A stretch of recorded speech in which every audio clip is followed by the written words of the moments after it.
Good morning, everybody, and welcome to Hot Shots TV. I'm Scott Briard, and you're watching another episode of This Is Darts. And I'm excited today, Saturday morning.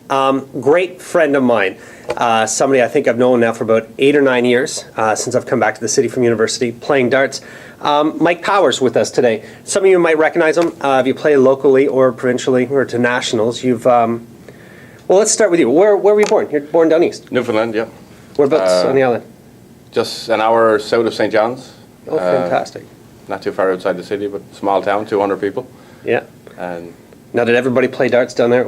Again, from Ontario, we definitely know that down east there's a big contingent of dart players. Did you play at all growing up? yeah, I started playing when I was about 16 in a friend's basement. And I don't know, rather than go out in the nighttime drinking and whatever, I used to play darts and I got hooked on it. Well, that's good. Now, down east, did you, I don't know about youth leagues or such, if you're involved in that sort of thing, but you, like through your early 20s, were you in leagues down there? Yeah, I played in a league in the city, Yeah. in St. John's when I moved in there going to school. I used to play for blind draws, used to play some tournaments to win some extra money. And the money is what kept me at it down there. But it was decent, you know, some extra pocket money when you're not making very much when you're in school. Yeah. And it's cheap to play. I had a set of darts and $8 to enter a tournament and walk out with 100. That works out pretty So, good. yeah, we can for do that sure. every day. We wouldn't go to work. So now, did anybody in the family play? Did you have parents that played or brothers or something No, that played? nobody. I had uncles, one uncle that played darts, and I don't know how I picked it up, but I just got into it. Now, great story about how Mike and I met. I'm going to say back in 2000 or 2001, you moved from down east to Toronto. Is that correct? That's right. Had you moved earlier? No, I was here maybe a year and a half. When we had all met up. Before we met you, yeah. When I came back into town, opened up Hot Shots 10 years ago yesterday. And thank you to everyone who joined us yesterday for our sort of celebration online with everything.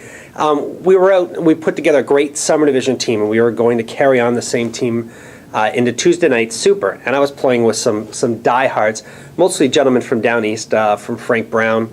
I think we had Lloyd White, Perry Parsons. I mean, in Mississauga area, we were quite stacked as far as a team went.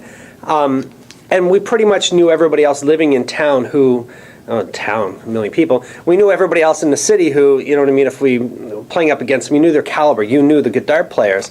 And, of course, Phil Bennett, great friend of ours from down east. I hope you still stay in touch with Phil. Oh, yeah, for sure. I was talking to him this morning on the way here. Hopefully Phil's watching this.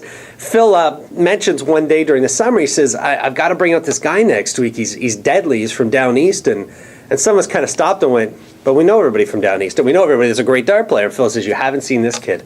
I believe, actually, that summer, Frank Brown was on a different team, and you come out, and I don't know how I think you ended up against Frank that first night. Yeah, I played Frank that night. They were playing for Mississauga Firefighters at the time. And Yeah. we were playing at a Port Credit Legion. Port Credit Legion. Now, do you remember that? I mean, we were all excited. Wow, everyone's hyped up this year. Yep. Great young player from down east. I think you beat him the first night. Yeah, I beat him 2 games straight. And he couldn't believe it, and I ended up on his team.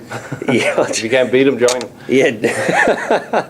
And Frank, I mean, Frank's been over to England. He's represented Canada. Yeah, Frank is a Definitely great guy. probably one of your top 5 players in the Toronto area. Yeah, So for sure. it was a great initiation for Mike. We knew we had a winner at that point, and you've just, soared since then.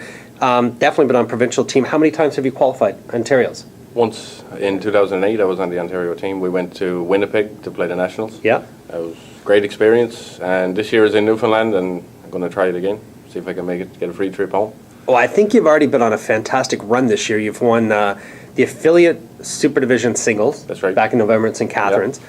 Mike also won the doubles the same day, so 2 for 2 that day. I was right. down there. It's kind of a great thing to see. And we played a tournament in Niagara Falls 2 weeks later, and me and my partner, we won the doubles tournament there. And quarterfinals in the singles. And I don't know. They've been going Your pretty darts good. are at this, and you fish all summer. I don't even think you play darts in the summer, do you? No, I spend a lot of time in my boat, Just fishing Just around. to get away from it, and sometimes it helps, just take your mind off it. Yeah. Get away from it for a couple of months, and Now, you're playing at an unbelievable level provincially here. Winning provincial and affiliate singles titles it's a difficult thing. We're talking about a pool of players that have either represented the province in that super division or the top player in their own city to have qualified to get to these things you're playing at. At an unbelievable level. How did you think of the Nationals? Let's talk about that for anybody qualifying in their provincials this year. Mike's actually been there, played the Nationals in the adult event. How was it? Was it thrilling? Nationals it's unbelievable. When I went there first, they said you do 3 events over 3 days. You do doubles, 1 day singles the next day, and then you do mixed doubles on the day after. Right. And I figured, it was going to be a couple of hours of darts here and each day, and it was going to be kind of boring. But when you go there, you start at 9 in the morning, and by the time the knockouts are over and they declare the winner for the day, it's like 8 hours later, and you've had enough for the day. So it's I guess you have to watch everything, especially if people are drinking from early in the morning. Like I've talked That's about right. in other episodes. I mean, when you hit the national level, you need a little bit of discipline, I think, when it comes to, it's not a Friday Yeah, night at the it's- blind no, draw no, to have no. a few pints. for sure. It's, But some people, if they make it that far, they're pretty serious about the game. Yep. And they can. A lot of them, I can't say. Some guys get carried away sometimes, but most of them, they know how to control themselves. Yeah, I think that's important to be able to maintain that sort of level of play and that sort of focus for so many hours. Yeah, true. You ride the roller coaster of having a few drinks, you're going to be off your... And then if you're like me, you don't drink at all, you learn how to deal with pressure. Maybe that's why you're beating everybody up here. I don't know.